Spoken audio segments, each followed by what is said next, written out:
تنبيه هام: كل اللي هتشوفه في الفيديو ده للتعليم بس، علشان تتعلم تحمي نفسك والأنظمة اللي بتشتغل عليها. كل حاجة هنا معمولة في بيئة آمنة وتجريبية، ومش مسموح تستخدم المعلومات دي في أي حاجة تضر غيرك أو تخالف القانون.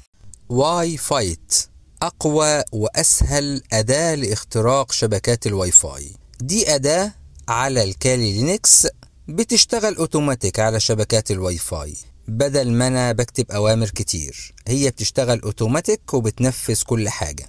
بتشتغل إزاي الأداة دي؟ بتشغل كارت الواي فاي على وضع المراقبة عشان يكتشف الشبكات اللي حواليه، وانت بتختار شبكة منهم، وهي بتجرب على الواي فاي ده أو الشبكة دي يعني مجموعة طرق. الخطوات بالظبط اللي انت هتعملها: بتحط كارت الواي فاي في وضع المونيتور مود، وضع المراقبة، وبعدين بتشوف الشبكات اللي ظاهرة عندك، وبعدين بتختار هدف منهم أو شبكة منهم يعني، وبعدين بتشغل هجمات آلية. مجرد انت ما بتختار شبكة منهم، هي الأداة بتشتغل اوتوماتيك وبتجرب وتشغل هجمات آلية. الأداة إما إنها بتوصل للباسورد على طول وبتكتبه وبتحفظه كمان في فولدر في الهوم، أو بتوصل للهاند شيك بس وبتحفظ لك الهاند شيك ده في الهوم، وانت من خلال أدوات تانية هنتعرف عليها بتقدر إنك تحصل على الباسورد من الهاند شيك ده. إيه هو الهاند شيك؟ دي المصادقة المتبادلة ما بين الموبايل بتاعك والراوتر. يعني أنا لما أجي أدخل على الراوتر مش بدخل الباسورد، يعني أول مرة بس بدخل الباسورد، بعد كده بدخل على طول. طب إيه اللي بيخلي الشبكة تدخلني على طول بعد كده بدون باسورد؟ اللي هو الهاند شيك. الهاند شيك هم 4 رسائل بيتبادلوا ما بين موبايلك وما بين الراوتر، مفهومش الباسورد، ولكن ال4 رسائل دول بيقولوا للراوتر إن الراجل ده مع الباسورد والباسورد صحيح. ودي الأدوات اللي بنحلل بيها الهاند شيك عشان نوصل للباسورد. تعالوا نبدأ. ده الأمر اللي هستخدمه. الأمر ده بيظهر لي كل الشبكات، ومن ضمنها شبكات ال WPS. احنا دائما بنستهدف شبكات ال WPS لأن فيها ثغرات كتير وأسهل في الاختراق، ولكن أنا عايزه يظهر لي ال WPS بس، فهزود داش WPS. ايه هو ال WPS؟ ده بروتوكول بيبقى موجود في الراوترات او الاكسس بوينت. ده معمول عشان يسهل الاتصال اللاسلكي بدون الاحتياج لادخال كلمة السر. كده كارت الواي فاي شغال في وضع المونيتور مود، فبيظهر لي كل الشبكات اهو، وده الباور بتاع كل شبكة.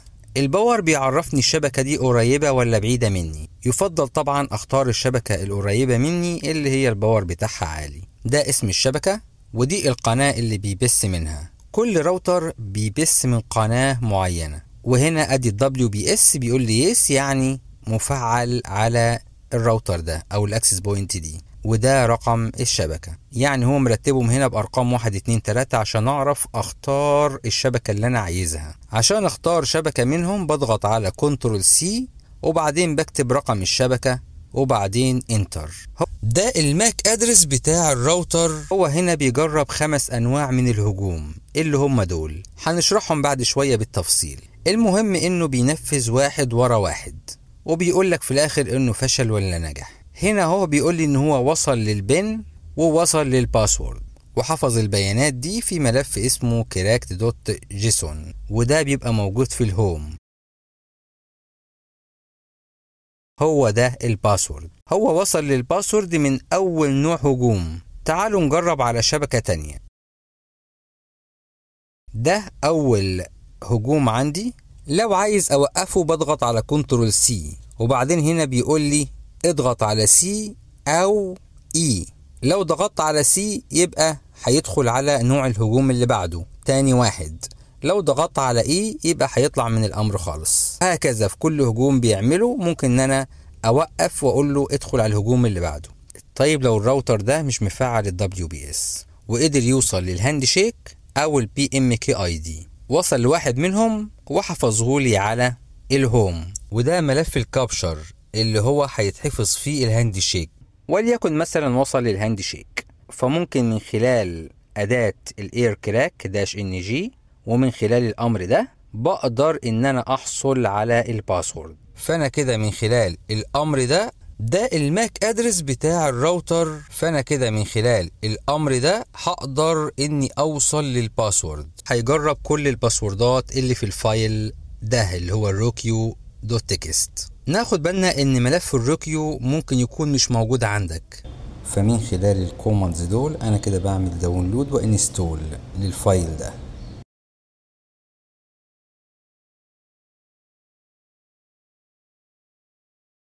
تعالوا نكتب الامر بدون WPS عشان يظهر لي كل الشبكات. هنا تحت ال WPS بيكتب لي يس على الشبكات المفعلة ال WPS. تعالوا نشرح انواع الهجوم. اول 3 انواع دول مربوطين بخاصية ال WPS، يعني هدفهم استغلال ثغرات ال WPS. الاتنين التانيين دول مستقلين. ايه هو البن ببساطة؟ ده رقم سري مكون من ارقام زي كلمة السر لكن بارقام بس، زي رقم البن بتاع الاي تي ام مثلا مكون من 4 ارقام، زي رقم البن بتاع السيم كارد بتاع الموبايل مكون من 4 ارقام. فهنا في ال WPS ليه بن بيكون من 8 ارقام. يعني في حالة ال WPS البن ده هو اللي بيستخدم في التحقق ما بين الموبايل وما بين الراوتر. يعني الموبايل لما يجي يكونكت بالراوتر او بالواي فاي يعني بيستخدم البن ده. فالبن ده مكون من ارقام بس وبيكونوا 8 ارقام، عشان كده بيبقى سهل اختراقهم. هجوم ال WPS بيكسي داست، وده بيستهدف رمز البن. المخترق بيطلب من الراوتر الاتصال باستخدام ال WPS بن. فالراوتر لو كان بيستخدم خوارزمية ضعيفة لتوليد البن، ودي مشكلة في الراوترات القديمة، فالمهاجم بيقدر ان هو يخمن البن بسهولة، وبمجرد ما عرف البن بيقدر يعرف الباسورد. زي في حالتنا اللي احنا عملناها دي، مجرد ما لقي البن اهو بعده على طول قدر يوصل للباسورد بدل ما يحتاج تجارب طويلة. هجوم WPS بن اتاك، وده بيحاول تخمين ال WPS بن. هجوم WPS null بن، في بعض الراوترات بتقبل بن فاضي او صفر، او كمان ممكن يتجاهل التحقق اصلا، وكل ده بيسمح بالدخول من غير بن. فهو الهجوم ده بيجرب اما ان هو يدخل ببن فاضي او صفر، او بيجرب ارقام تانية. فلو الراوتر بيقبل البن الفاضي ده او الصفر او بيتجاهل التحقق، فبكده المهاجم بيقدر ان هو يخترق. وكمان بيستغل ثغرة برمجية دي بتخلي الراوتر يتجاهل التحقق من البن ده، او بيرد بطريقة تتيح للهاكر استنتاجه. هجوم BMKID كابشر، دي طريقة مستقلة بعيدا عن البن خالص. الهاكرز اكتشفوا انهم يقدروا يلتقطوا ال BMKID من الاكسس بوينت مباشرة من غير ما يستنوا اي اتصال جديد بالراوتر عشان يوصلوا للهاندشيك.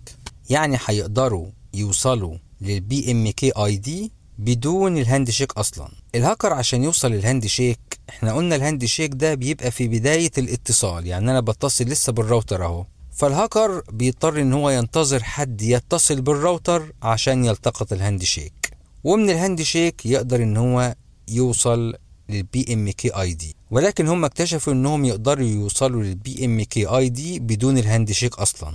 زي ما قلنا ال BMKID ده او اي معلومات بتوصل لها التول الاداة بتاعتنا بتحطها في فولدر على الهوم، فباستخدام ادوات معينة بنقدر اننا نحصل على الباسورد من ال BMKID. ايه هو ال BMKID؟ تعالوا نشرح الاول ال BMK.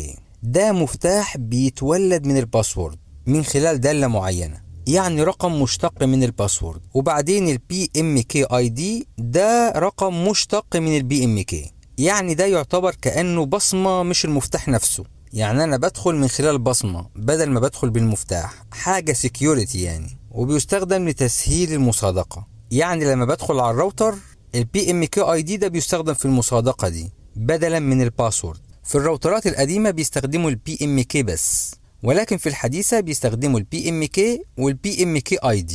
يعتبر سيكيورتي أكتر، لأن أنا آدي عندي الباسورد اشتقيت منه ولدت منه ال BMK، وال BMK ولدت منه ال BMKID، فأنا كده سيكيورتي أكتر. يعني ال BMKID بيبقى متفعل في الراوترات اللي مفعلة الفاست رومينج والبي ام كي كاشنج وال802.11r. فالأداة لو وصلت للبي ام كي اي دي فهي بتحفظه في ملف في الهوم، وبقدر من خلال أدوات معينة أحصل على الباسورد. WPA Handshake Capture، ودي وظيفتها التقاط الهاندشيك. هل هي بتنتظر لما جهاز يتصل جديد بالراوتر أو بالأكسس بوينت عشان تلتقط الهاندشيك؟ لا، هي بتطلع الأجهزة اللي موجودة ومتصلة بالراوتر، بتطلعهم بره الشبكة عشان تجبرهم انهم يدخلوا تاني من جديد فتلتقط الهاندشيك. ازاي تحمي نفسك؟ انك تطفي ال WPS، ما تفعلهوش على الراوتر عندك. انك تحدث الفيرموير بتاع الراوتر لأحدث إصدار، يعني نظام التشغيل بتاع الراوتر تحدثه. انك تستخدم ال WPA2 أو 3، ويفضل ال WPA3. وإنك تخلي كلمة السر قوية جدا. كلمة السر القوية هي اللي بتتكون من حروف كابيتال وحروف سمول ورموز وأرقام، وتكون طويلة كمان. وإنك تغير كلمة السر الافتراضية بتاعة الراوتر اللي هي دايما بتبقى أدمن. دايما فعل مراقبة الأجهزة المتصلة، ودايما شيك على اللوجز عشان تشوف الأجهزة المتصلة بشكل دوري، بحيث تعرف لو في جهاز غريب اتصل بالشبكة. كده وصلنا لنهاية الفيديو. فهمك لكل محاضرة بتاخدها هو خطوة بتقربك أكتر لعالم السايبر سيكيورتي. لما تتعلم السايبر سيكيورتي صح، هتقدر تكتشف الثغرات وتحدد نقاط الضعف في أي نظام بسهولة، وتكون هاكر أخلاقي محترف. خلي فضولك دايما صاحي، واشتغل على مهاراتك عشان تكون قادر تحمي الشبكات وتحللها بذكاء. المجال ده محتاج ناس فاهمة وقوية، وانت ممكن تكون واحد منهم لو استمريت.